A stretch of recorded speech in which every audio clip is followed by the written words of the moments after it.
नमस्कार आप सभी लोगों को। मैं दीपेश कुमार तिवारी सूर्यभद्र, आप सभी का एस्ट्रो एडवाइज़र और वास्तु कंसल्टेंट, आज फिर से आप सभी के समक्ष एक वीडियो लेकर आया हूं। जैसे कि हम लोग लाल किताब के सीरीज़ में आगे बढ़ रहे थे, बट मुझे लगता है कि एक कुछ इंट्रोडक्शन जो है वो प्लैनेट्स के विषय में जो है आप लोगों को दे देना चाहिए। इंटरेस्टिंग चीज़ें हैं, पूरी वीडियो फुल देखिएगा।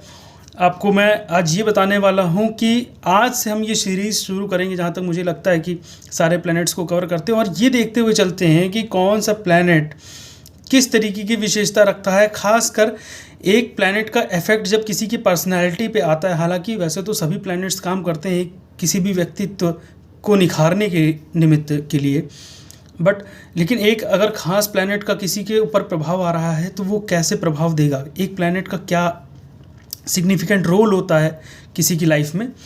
तो जैसे कि हम लोग सभी लोग जानते हैं कि सूर्य जो है वो ग्रहों में राजा है, लेकिन लाल किताब की हायरार्की में सबसे ऊपर बृहस्पति को रखा गया है और बृहस्पति के बाद सूर्य आते हैं। फिर ऐसे हायरार्की आप लोग एक बार नोट डाउन भी कर लीजिएगा कि बृहस्पति के बाद सूर्य, के बाद चंद्र, उनके बाद चंद्र के बाद आते हैं शुक्र, फिर मंगल, फिर बुध, फिर शनि, फिर राहु, फिर केतु।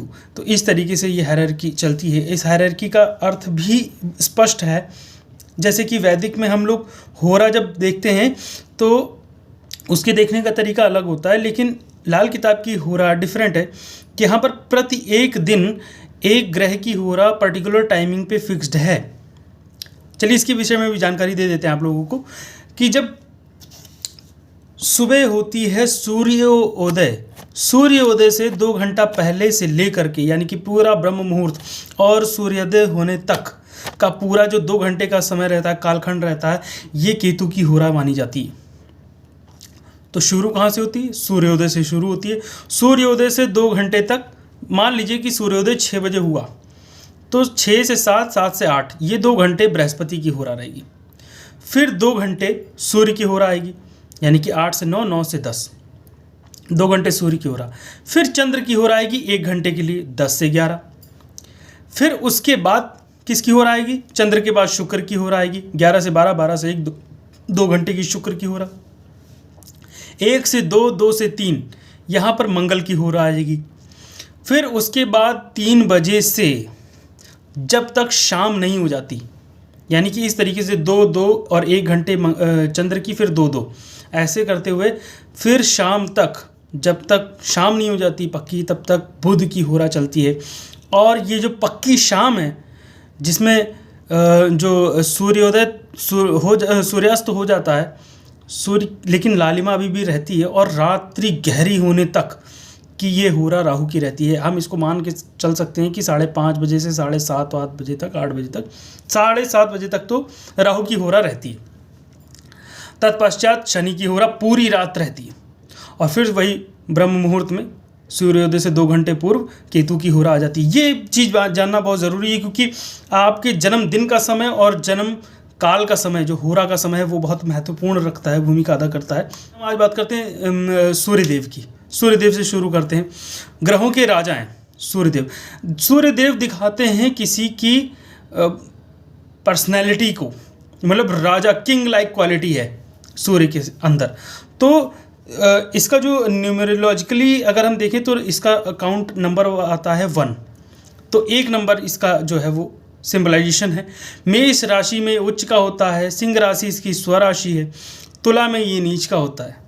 ठीक है, तो ये तो बातें हैं सूर्यदेव की। अब सूर्यदेव किस चीज़ के कारक है पर्टिकुलरली? तो सूर्यदेव जिस चीज़ के कारक है वो है लाइट का इफेक्ट। अग्नि तत्व है। अग्नि तत्व के 2 बेसिक फीचर्स हैं, एक तो हीट और एक लाइट, फायर के। तो जो हीट एलिमेंट है, सूर्य के अंदर ही निहित है मंगल की ऊर्जा। जो वो हीट एलिमेंट है, जो सूर्य की किरणें कैरी करती हैं वो तापमान को, वो मंगल है। लेकिन सूर्य जो है वो पर्टिकुलरली लाइटनिंग क्रिएट करता है। हीट भी रहती है उसके अंदर, लेकिन लाइटनिंग का इफेक्ट ज़्यादा है। तो लाइट, प्रकाश, चमक, ये है सूर्य की क्वालिटी, जिसके अंदर हीट अवेलेबल है। एक चमक दूसरी होती है जिसके अंदर हीट नहीं होती है, वो शुक्र है। और जिस चमक के अंदर हीट और प्रकाश दोनों मौजूद हैं, वो सूर्य की है। ये बहुत खास बिंदु है ध्यान रखने वाला। सूर्य का प्रेजेंस जहाँ भी होगा वहाँ पर लाइटनिंग का इफेक्ट आएगा प्लस हीट का इफेक्ट आएगा। मार्स वहाँ पर ऑटोमेटिकली मौजूद होगा, ठीक है। लेकिन अब देखिए केतु का भी एक एलिमेंट है। खैर इसमें केतु जो है वो इनहेरेंट एनर्जी है, यानी कि उसको हम कहते हैं कि लेटेंट हीट है, निहित ऊर्जा है। तो सूर्य देव का काम क्या है? सूर्य देव का कोई काम नहीं है। जैसे एक राजा का क्या काम होता है? राजा केवल निर्देश करता है, केवल उसके पास ज्ञान और उसके पास एक्सपीरियंस है राष्ट्र को चलाने का, देश को चलाने का, या किसी किंगडम को चलाने का। उसके पास जो नियम कानून है, जो उसके पास विद्वता है, जो विजडम है उससे वो काम लेता है। तो जिसका सूर्य प्रबल होगा वो सबसे पहली बात वो झूठ से दूर होगा, क्योंकि लाइटनिंग है प्रकाश, और प्रकाश में कोई भी चीज वो छुपती नहीं है, दिख जाती है। तो सूर्य हर चीज को देख लेता है, तो झूठ नहीं बोल सकता ना, वो झूठ पकड़ भी लेगा। तो जिसका व्यक्तित्व सूर्य के जैसा होगा या सूर्य के समान का प्राणी जो होगा, जिस पर सूर्य का प्रभाव होगा, जिस व्यक्ति के ऊपर, जिस जातक के ऊपर, वो व्यक्ति बुद्धिमान होगा। उसको मूर्ख बनाना आसान नहीं होगा। वो सारी कहानी उसको चाहे कितनी भी सुना लो आप, वो सारी बातों का मूल निचोड़ जानता है, सेंट्रल लाइन को वो उसको पता है, वो जानता है कि क्या आप कहना चाह रहे हो। इसलिए झूठ वो फटाक से पकड़ लेता है। और आप कहते रहते हो यार ये आदमी कैसे पकड़ लेता है। आप ये देखोगे जिसका सूर्य तेज होगा वो थोड़ा एकल होगा, वो खुद में एकल होगा। एकल का मतलब अपने आप में संगठित होगा, कॉन्सेंट्रेटेड होगा, लेकिन वो रहेगा सबके बीच में। मतलब उसको भीड़ चाहिए। सूर्य राजा को चाहिए कि भीड़ उसके सामने सर झुकाए खड़ी रहे, तो ये उसको चाहिए। तो पसंद उसको बहुत, वाहवाही तो बहुत पसंद होगी। मतलब अगर उसके सामने प्रजा नहीं है तो वो थोड़ा सा अजीब सा महसूस करेगा। लोग उसके घर के सामने उनकी लोगों की भीड़ लगी होगी, लोगों की कि कब साहेब निकलेंगे। तो साहेब लाइक क्वालिटी जो है वो सूर्य देता है। क्या देता है? और ये किसी भी जगह पर जाएंगे तो जहाँ भी होगी ये शासनिक और प्रशासनिक बातें करते हुए देखे गए। ऐसे ही ये लोग अपने आप को ऊपर रखने में बहुत ही माहिर होते हैं। अब मतलब इनको जो है, इनका जो व्यक्तित्व है ना, इनका कैरी करने का तरीका ही अलग है। ये अपने आप को इनको एकदम राजा की तरीके से कैरी करते हैं अपनी पर्सनैलिटी को। और जहाँ भी जाते हैं तो प्रकाश इनके ऊपर आता है, अर्थात लाइमलाइट में ये रहना इनको पसंद है। लोग इनकी तरफ देखें, इनकी तारीफ़ करें, ये इनको बहुत पसंद है। ठीक है, तो ये बातें हो गई। अब जैसे कि हम इसको और डीपली अगर समझने की कोशिश करेंगे, सूर्यदेव की स्थितियों को बहुत अच्छे से अगर आप इसको समझना चाहते हैं, तो देखिए कि सूर्य कुंडली में एक ऐसा ग्रह है। मैं आपको देखिए वो बातें यहाँ पर बता दूंगा जो आपको शायद जल्दी कोई नहीं बता सकता किसी एकेडमी में, किसी इंस्टीट्यूट में या किसी जगह आप पढ़ने जा रहे हो। तो आप बस इतनी रिक्वेस्ट है कि चैनल को सब्सक्राइब कीजिए, लाइक कीजिए। आपको वो जानकारियाँ यहाँ पर मिलेंगी जो कहीं और नहीं मिल सकती।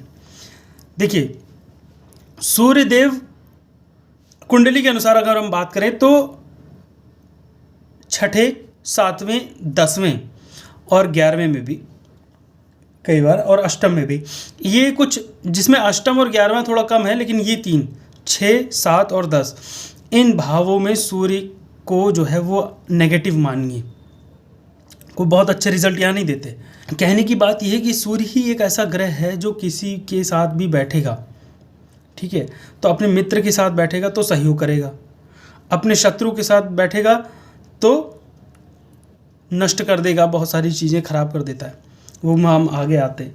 लेकिन सूर्य यदि अपने एक शत्रु और एक मित्र ग्रह के साथ बैठा है तो उसका शत्रु ग्रह है उस पर जो बैड इफेक्ट आना चाहिए वो सारा बैड इफेक्ट उठाकर अपने मित्र ग्रह पर ट्रांसफ़र कर देता है, अपने ऊपर कुछ नहीं रखता। सूर्य, शनि और बुध अगर एक साथ बैठे हुए हैं किसी की कुंडली में, तो शनि और सूर्य मिल करके सारा का सारा बैड इफेक्ट मरकरी के ऊपर ट्रांसफ़र कर देगा सूर्य तत्काल। तब कुंडली में बुध खराब हो जाएगा, बुध के ऊपर परेशानियां आ जाएंगी। जितने भी जो कारक हैं बुध के वो खराब होना शुरू हो जाएंगे। इसी तरह मंगल को ले लीजिए, इसी तरह बृहस्पति को ले लीजिए। जितने भी सूर्य के ग्रह, दो मित्र ग्रह हैं, अगर शत्रु के साथ में भी बैठें तो ठीक है। जैसे अब मैं ये कहता हूँ कि मंगल एक ऐसा ग्रह है जो सूर्य का सेनापति है। आमतौर पे कभी भी सूर्य के ऊपर कोई प्रहार होता है तो वो मंगल सेनापति उसका जो है हैंडल कर लेता है, अगर सेनापति साथ में बैठा है। इसीलिए मैंने ये चीज़ मेरे मस्तिष्क में आई और मैं ये मानता हूँ कि राहु, मंगल और सूर्य एक साथ अगर दसम भाव पे बैठे हैं और मंगल प्रबल है, अगर भयंकर राजयोग है, बहुत ज़बरदस्त राजयोग है, क्योंकि राहु को हाथी कहा गया है और दसम भाव को सीट कहा गया है। तो वो हाथी के ऊपर इस तरीके से समझिए कि मंगल जैसा महावत बैठा है और राजा उसके ऊपर बैठा है सूर्य। तो मंगल ने राहु को भी कंट्रोल किया और सूर्य को वाहवाही भी दिलवा दी। तो सूर्य देव अगर पंचम भाव पे बैठे हैं, बहुत विशेष बात बता रहा हूँ, अगर पंचम भाव पे बैठे और इनके साथ कोई शत्रु ग्रह बैठा है तो ये उस शत्रु ग्रह को भी नुकसान नहीं पहुँचाएंगे और उसकी खिदमत भी होगी और अपने मित्र ग्रह को भी कोई नुकसान नहीं होगा। पंचम भाव पे सेफेस्ट प्लेस है, अपने राजमहल में। तो सूर्यदेव की बहुत सारी इस तरीके से स्थितियां हैं। किसी भी व्यक्ति का अगर सूर्य प्रबल है तो वो थोड़ा अपने आप को मतलब कैरी ही राजा की तरीके से करेगा। उसको आप झूठ नहीं बोल सकते, वो झूठ को पकड़ भी लेगा। वो मुद्दे की बात को समझता है। मुद्दे की बात को समझने के साथ साथ वो कोई भी अगर निर्णय देता है या कोई भी बात अगर बताता है तो वो बिल्कुल पूर्णतया सत्य होती है। वो मान लेनी चाहिए आदमी को, क्योंकि वही सत्य है, क्योंकि उसने सब कुछ देख रखा है, उसको मुद्दे की बात का पता है। तो कोई भी डिसीजन लेना हो, कोई भी निर्णय लेना हो, कोई भी किसी भी संबंधित कोई सलाह लेनी हो किसी से, तो सूर्य जिसका प्रबल हो, सूर्य का प्रभाव जिसके ऊपर हो, उस व्यक्ति से आप सलाह लीजिए। वो झट से जो भी उत्तर दे देगा वो बिल्कुल सत्यता पे आधारित होगा, अर्थात वो घटित होगा ही, उसकी कैलकुलेशंस बिल्कुल परफेक्ट होती हैं, ये मानकर चलिए। तो अभी मैं यहाँ पर विराम लेता हूँ। सूर्यदेव के विषय में आगे भी चर्चा होती रहेगी बीच बीच में, और जैसे जैसे हम आगे एनालिसिस करते जाएंगे, चार्ट्स का भी एनालिसिस करेंगे और कई सिनेरियोज का एनालिसिस करेंगे, तो हम बताएंगे कि उसमें हम जानेंगे बीच बीच में सूर्यदेव की जानकारियाँ जो आएंगी वो दिलचस्प होंगी काफ़ी, और आपको चार्ट समझने में और लोगों को समझने में। क्योंकि हाँ देखिए, अभी रिवर्स एस्ट्रो इंजीनियरिंग पे मैं काम कर रहा हूँ, बहुत ही ज़बरदस्त विषय है ये, और जिसके अनुसार जो है वो मैं जब आप लोगों को बताऊंगा, जब आप इंटरेस्टेड होंगे, तो मैं एस्ट्रो रिवर्स इंजीनियरिंग का जो है वो लेखा जोखा आपके सामने रखूँगा कि किस तरीके से किया जाता है ये। तो जुड़े रहिए हमारे साथ, चैनल को लाइक कीजिए, सब्सक्राइब कीजिए और शेयर कीजिए अपने दोस्तों को। ओम सूर्य।